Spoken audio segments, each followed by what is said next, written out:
नमस्कार. न्यूज डंकामध्ये मी महेश विचारे आपल्या सगळ्यांचं मनपूर्वक स्वागत करतो. मित्रांनो, इंडिया आघाडीची एक बैठक 8 जूनला झाली, ज्यामध्ये देशभरातले वेगवेगळे पक्ष, त्यांचे नेते हे एकत्र आले होते आणि जवळपास 2 वर्षांनी ही इंडिया आघाडीची बैठक झाली आणि त्यातून वेगवेगळ्या पद्धतीचे ठराव जे आहेत ते संमत झाले म्हणा, किंवा वेगवेगळी मतं जी आहेत ती तिथे व्यक्त केली.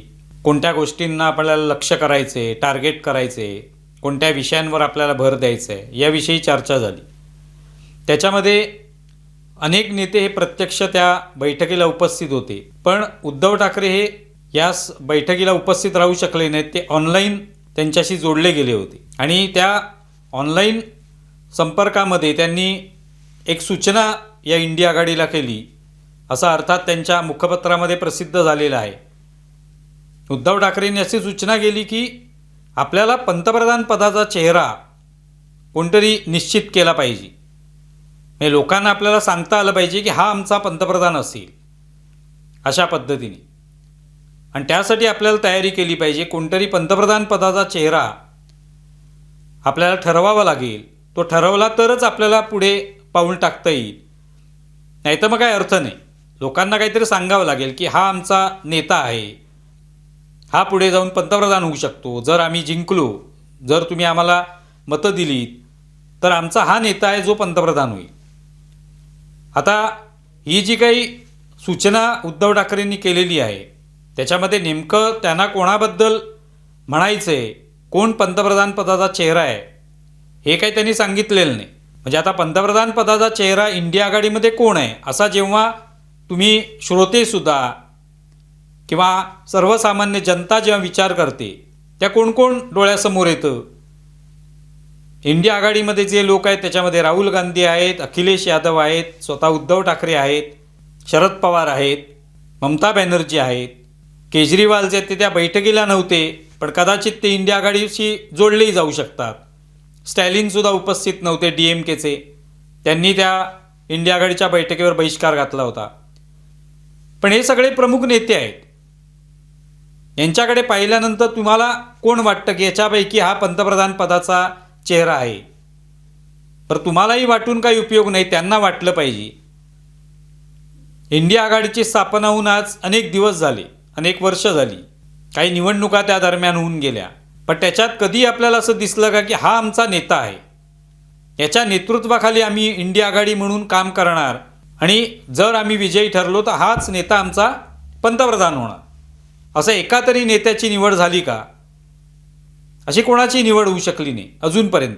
त्यामुळे उद्धव ठाकरेंनी जी काही सूचना केलेली आहे किंवा जी काही याची चर्चा सुरू आहे, पंतप्रधान पदाचा चेहरा निवडला पाहिजे, ही वांझोटी चर्चा आहे, याला काहीच अर्थ नाही, ह्याच्यातून काही निष्पन्न होऊ शकत नाही. पण या इंडिया आघाडीच्या समोर एक चेहरा मात्र आहे, ज्याची चर्चा आपल्या देशातच नव्हे जगामध्ये सुद्धा होते आणि इंडिया आघाडीत सुद्धा होते. रोज एकही असा दिवस, एक क्षण असा जात नाही ज्या चेहऱ्याची ते सातत्याने आठवण काढत असतात. त्यांच्या स्वप्नातही तो चेहरा दिसतो, जागेपणी तो दिसतो. तो चेहरा म्हणजे कोण? नरेंद्र मोदी. 2014 या वर्षी नरेंद्र मोदी पंतप्रधान झाले आणि पंतप्रधान पद, या पदाला एवढं महत्त्व प्राप्त झालं. यापूर्वी चांगले पंतप्रधान झालेले आहेत किंवा पंतप्रधान म्हणून अनेकांची नावं आपल्याला माहिती आहेत. मग त्याआधी मनमोहन सिंग होते, स्वतः वाजपेयीसुद्धा पंतप्रधान राहिलेले आहेत. अनेक जण असे पंतप्रधान होते जे काय फार काळ राहिले नाहीत, पण एक त्यांचा शिक्का बसला की ते पंतप्रधान होते भारताचे. पण तेव्हा पंतप्रधान पद हे एवढं केंद्रस्थानी नव्हतं. म्हणजे एवढी टीका, जहरी टीका पूर्ण देशभरातून होते, विरोधी पक्षांकडून होते. अगदी त्या व्यक्तीला कसंही करून त्याला राजीनामा घ्या. काही लोक असंही मत व्यक्त करतात की या व्यक्तीला मारा, पळवून लावा, तरुणांच्या हाती कुठेतरी सत्ता द्या, तरुण रस्त्यावर उतरले पाहिजे जेणेकरून ही व्यक्ती गेली पाहिजे. एवढी जहरी टीका, विषारी टीका ही कधी कुठल्या पंतप्रधानावर झाली नाही, पण ती नरेंद्र मोदींवर झाली 2014 पासून. आणि त्याच्या आधी ते गुजरातचे मुख्यमंत्री होते तेव्हा होतच होती, पण पंतप्रधान होणे जास्त वेगळं होतं. महत्त्वाचं पद आहे देशातलं.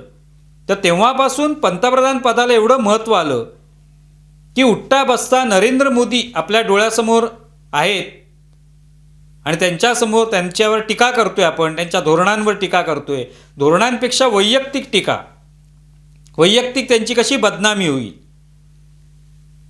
हे सातत्याने आत्तापर्यंत पाहिलं गेलं. म्हणजे आज 12 वर्ष झाली, पण हे अजूनही सुरू आहे आणि पुढेही सुरू राहील.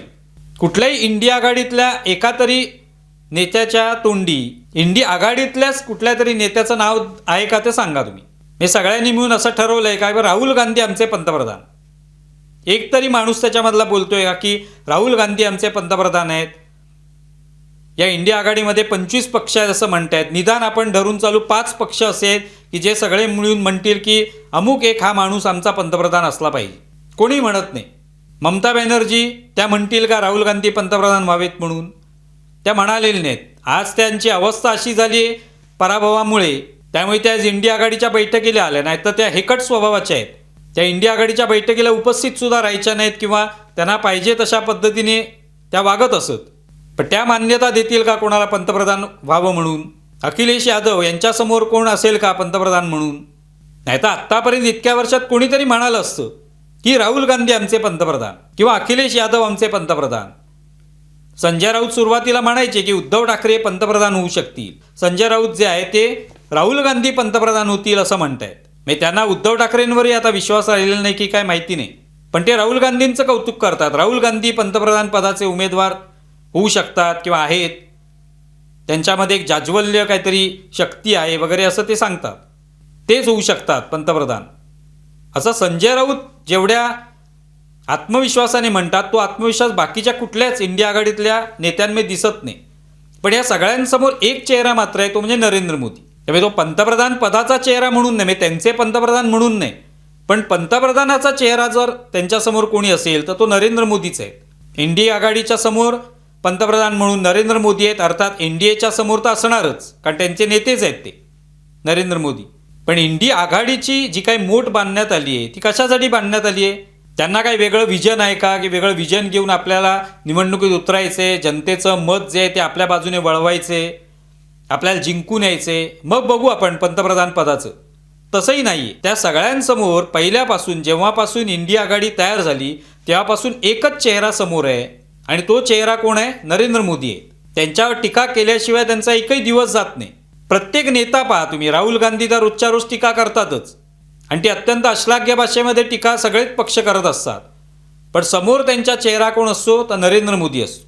आणि त्यामुळे नरेंद्र मोदी जर रोज दिसत असतील आपल्याला, स्वप्नामध्ये दिसत आहेत, आपल्या प्रत्येक बोलण्यामध्ये नरेंद्र मोदींशिवाय कोणच नाही आहे, तर मग त्यांना पंतप्रधान पदाचा चेहरा मिळणार कसा? त्यामुळे त्यांचा पंतप्रधान पदाचा चेहरा हा मोदीच आहेत. मी त्यांचे पंतप्रधान म्हणून नाही, पण देशातला पंतप्रधान म्हणून एकच चेहरा आहे, तो म्हणजे नरेंद्र मोदी. आणि त्यामुळे ते रोजच्या रोज फक्त त्यांच्यावर बोलत असतात. ही जी काही बैठक झाली ती सुद्धा अगतिकतेतूनच झालेली असली पाहिजे, कारण आता 2024ला एक जी लोकसभेची निवडणूक झाली त्याच्यात अपेक्षा होती की मोदी काही करून पडतील आणि आपल्याला पुन्हा एकदा संधी मिळेल, पण तसं काही झालं नाही. आवश्यक जे काही बहुमत हवं होतं तेवढं मिळालं नाही, पण तरी आज सरकार चालवलं जाते चांगल्या पद्धतीने. मोदींची अजूनही ताकद आहे, क्षमता आहे राष्ट्रीय आंतरराष्ट्रीय स्तरावर. आणि त्यामुळे इंडिया आघाडीसमोर जो काही चेहरा आज आहे तो म्हणजे नरेंद्र मोदी आहेत.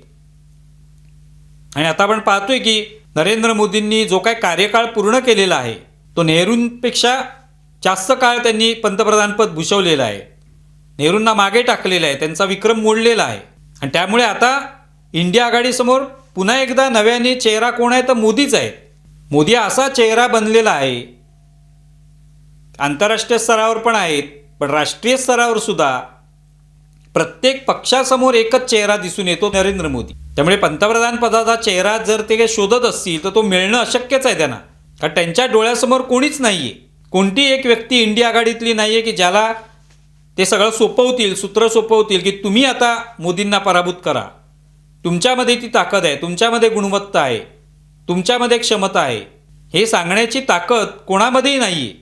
राहुल गांधी अनेक निवडणुका पराभूत झालेली आहेत, त्यांच्या नेतृत्वाचा जे काही निष्कर्ष काढायचा तो लोकांनी काढलेला आहे. अखिलेश यादव वगैरे बाकीचे सगळे जे पक्ष आहेत ते प्रादेशिक पक्ष आहेत. ते त्यांच्या राज्यातसुद्धा त्यांचं प्रचंड नुकसान झालेलं आहे आत्तापर्यंत. मग शरद पवारांच्या पक्षाचं काय झालं आपण पाहतोय, उद्धव ठाकरेंच्या पक्षाचं काय झालं आपण पाहतोय, ममता बॅनर्जींचं काय झालं आपण पाहतोय, स्टॅलिनचं काय झालं, केजरीवालांचं काय झालं, सगळ्यांचे जे काही रेकॉर्ड आहेत गेल्या काही वर्षातले आपल्या समोर आहेत. राहुल गांधीच एक व्यक्तिमत्व आहे की ज्यांचा पक्ष राष्ट्रीय पक्ष आहे, पण राहुल गांधींची आणि त्यांच्या पक्षाची अवस्था तशीच आहे. आणि त्यामुळे कोणासमोरही इंडिया आघाडीतला कोणताही व्यक्ती नाही की ज्याच्याविषयी ते नाव घेतील आणि त्याच्याकडे सूत्र सोपवतील, त्याच्याकडे सगळी जबाबदारी सोपवतील, त्याच्या पाठीशी खंबीरपणे उभं राहण्याची तयारी दाखवतील, असं कोणी नाही. पण या सगळ्यांच्या समोर एक चेहरा मात्र नक्की आहे आणि तो म्हणजे नरेंद्र मोदी.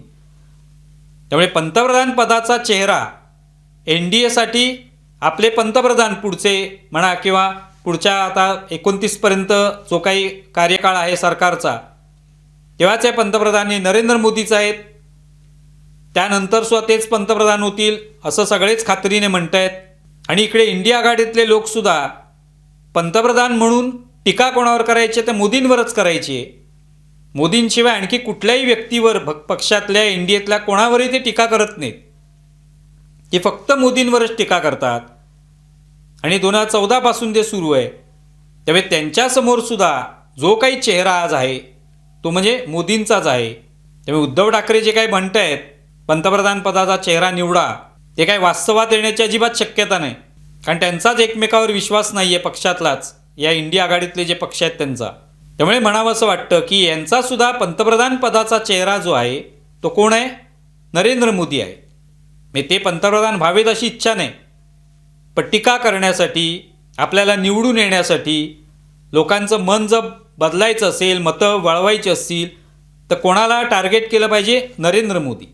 तुम्हाला या संदर्भात काय वाटतंय जरूर कळवा. आमचा व्हिडिओ जास्तीत जास्त लाईक करा, शेअर करा आणि आमचे यूट्यूब चॅनल सबस्क्राईब करा. धन्यवाद.